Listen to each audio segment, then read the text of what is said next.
देवरानी जेठानी के दिवाली पकवान। अरे आरोही, जरा मेरी शर्ट प्रेस कर देना। मुझे ऑफिस के लिए लेट हो रहा है। अजी तुम्हें दिखाई नहीं देता क्या? मेरे हाथों में नेल पेंट्स लगी हैं। तुम्हारी शर्ट खराब हो ना हो, मेरी नेल पेंट्स जरूर खराब हो जाएगी। खुद कर लो। अब ऐसे काम भी मुझे खुद करने पड़ेंगे तो तुम किस लिए हो? सुबह सुबह ये सब लगाना जरूरी है? इतना चिल्ला क्यों रहे हो? रुको, दिव्या कर देगी। दिव्या जरा इधर आना। जी दीदी। अरे मैंने नेल पेंट्स लगा ली, तो अपने जेठ जी के कपड़े प्रेस कर दो, इन्हें लेट हो रहा है। ठीक है दीदी।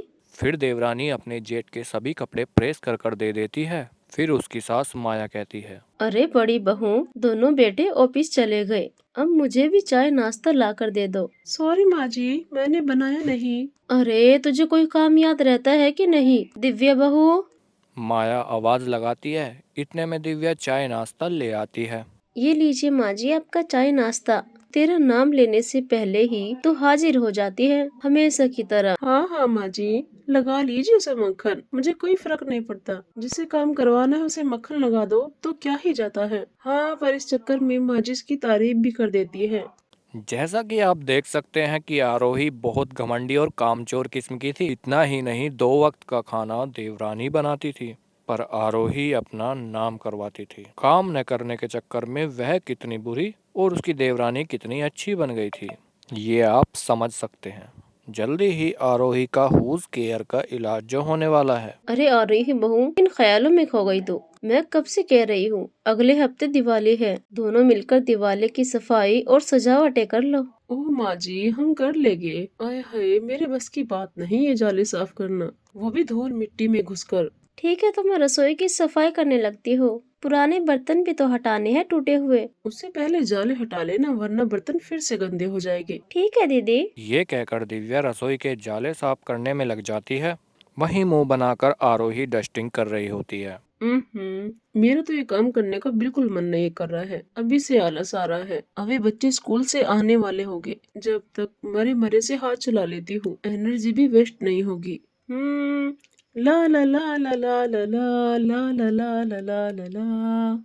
इतने में माया उसे देख करके कहती है, बड़ी बहू 20 मिनट से तू एक ही तस्वीर साफ कर रही है, वो भी इतने मरे मरे हाथों से। ऐसी तो तू दिवाली की सफाई अगली दिवाली तक कर पाएगी। अरे नहीं नहीं माँ जी, ऐसी तो कोई बात नहीं है, और सफाई भी कर रही हो। फिर वो सोफे की सफाई करने लगती है। बस बहुत देर हो गई, अब मुझसे कोई काम नहीं हो रहा। 1 बज गया है, बच्चे स्कूल से आते ही हो गए। मम्मी, मैं और टिंकू आ गए हैं। पता है आज स्कूल में क्या हुआ?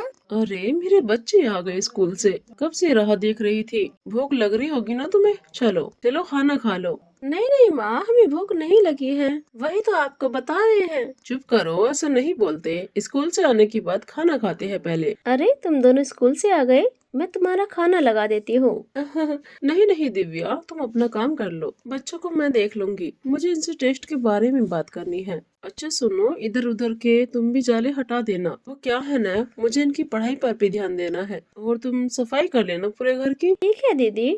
आरोही अपने दोनों बच्चों का हाथ पकड़कर अंदर ले जाती है। जबरदस्ती उन्हें खाना खिलाने के बाद पढ़ाने की कोशिश करती है, ताकि वह बच्चों के पास से न हट पाए।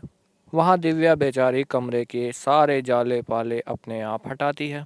अरे ये जाले पर मेरा हाथ नहीं आ रहा, कैसे साफ होगा? ये डंडा ले लेती हूँ, जॉइंट करके हो जाएगा। अरे बहू, तू ही घर की सारी साफ सफाई कर रही है, बड़ी बहू कुछ नहीं कर रही। माँ जी, बच्चों का पेपर वगैरह है ना, तो दीदी को उन पर भी ध्यान देना है। सफाई तो मैं कर ही रही हूँ। ठीक है, कल बाजार से सामान लाना है सजावट का, तो ले आइयो। तभी आरोही आ जाती है। अरे माँ जी, सामान तो मैं ही ले आऊंगी। मैंने लिस्ट भी तैयार कर ली है, पूजा का, सजावट का और रंगोली वगैरह का। ओफो माँ जी, आपने पेंट करने वाले को घर पे नहीं बुलाया? सफेदी भी तो होगी ना, कौन देखेगा? दिव्या को ही देखना पड़ेगा ना। ठीक है, तू सामान ले आना। अरे वाह, अब मैं बाहर जाऊंगी तो पिज्जा खाकर ही आऊंगी, क्योंकि ये फालतू के काम तो मैं करने से रही। अगले दिन दिव्या ही खाना पीना बनाती है और पेंट की जिम्मेदारी भी वही लेती है।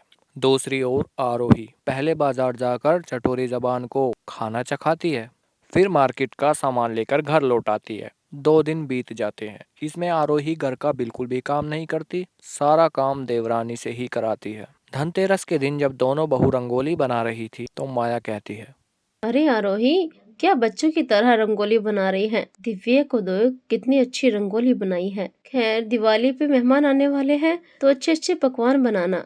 बड़ी बहू तुम छोले पूरे और रसमलाई बनाना, और छोटी बहू तुम मलाई कोफ्ता, शाही पनीर और नान और रसगुल्ले बना लेना। माँ जी, हम दोनों की बनाने की क्या जरूरत है, देवरानी जी ही बना लेगी। दिवाली का त्योहार है, अब तुम दोनों को अपनी जिम्मेदारी निभानी तो पड़ेगी ही ना। जी माँ जी। वो मैं सोच रही थी कि दही बल्ले भी बना लूं, अच्छा लगता है। ठीक है बहू। दोनों बहू मिलकर दिवाली की साज सजावट की तैयारी कर लेते हैं। घर में लाइट लगा लेते हैं और दिवाली के दिन मेहमान आ जाते हैं। दोनों बहू अपना अपना पकवान बना रही थी। अफो, देवरानी की बच्ची तो फटाफट खाना बना रही है, मैं तो आराम से करूँगी, मुझे तो सारा काम आता ही है। अरे दीदी जल्दी कर लीजिए, बाहर मेहमान बैठे हैं। माँ जी बोल भी रही है, हमारे पास 1.5 घंटा ही बचा है।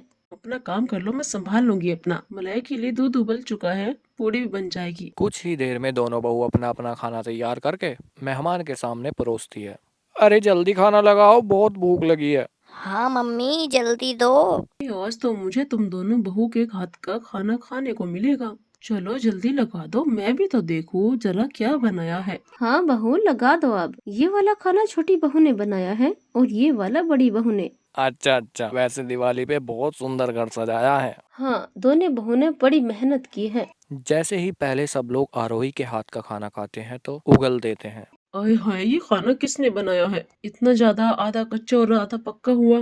पूरे छोले तो पूरी तरह गले हुए नहीं है। बहू ये सब क्या है? तूने रसमलाई भी बुरी बनाई है, मिठास ही नहीं है। मिठाई का मतलब भी मीठा होता है। बहू कहाँ ध्यान था तेरा जब तू ये सब बना रही थी? अरे अरे मम्मी, तुमने अच्छा खाना नहीं बनाया, चाची ने बहुत अच्छा खाना बनाया है। आप सब वही खाओ ना, दही बल्ले बहुत टेस्टी है। अरे हाँ, बहू ने नान और दही बल्ले बहुत अच्छे से बनाए हैं। चलो अच्छा है, छोटी बहू तूने ही मेरी इज्जत बचा ली, वरना इस बेरूड़ी ने तो भूखा ही मार दिया था। माँ जी और आप सब मुझे माफ कर दीजिए। पता नहीं कैसे हो गया ये सब। मुझे लगा था मैं बहुत अच्छा खाना बनाऊंगी, पर जल्दबाजी में शायद अच्छा नहीं बना। ये सब तेरे घमंड की वजह से हुआ है। ज्यादातर तो तू काम दिव्या बहू से ही करवाती है। बार बार दिव्या बहू को मैंने अपनी आंखों से खाना बनाते हुए देखा है, और तू मेरे सामने झूठ बोलती थी। मैंने कुछ नहीं कहा, मैं चुप रही। मैंने सोचा दिवाली पर खाना बनाने के लिए बोलेगी तो तब तक तू अच्छा खाना बना लेगी, पर मैं गलत थी। माँ जी मुझे माफ कर दीजिए, अब मैं दोबारा कभी झूठ नहीं बोलूंगी। मैं बराबर घर का काम करूंगी। हाँ माँ जी, दीदी को माफ कर दीजिए। आज खुशी का माहौल है, एक नई शुरुआत करते हैं। देख दिव्या बहू अभी भी तेरी तरफदारी कर रही है। खैर छोड़ो, अब हम सब खाना खाते हैं। फिर सब दिव्या के बने हाथों का खाना खाते हैं और मिलकर लक्ष्मी पूजन के बाद बहुत सारे पटाखे जलाकर दिवाली मनाते हैं, नाच गाना करते हैं और खुशी खुशी रहने लगते हैं।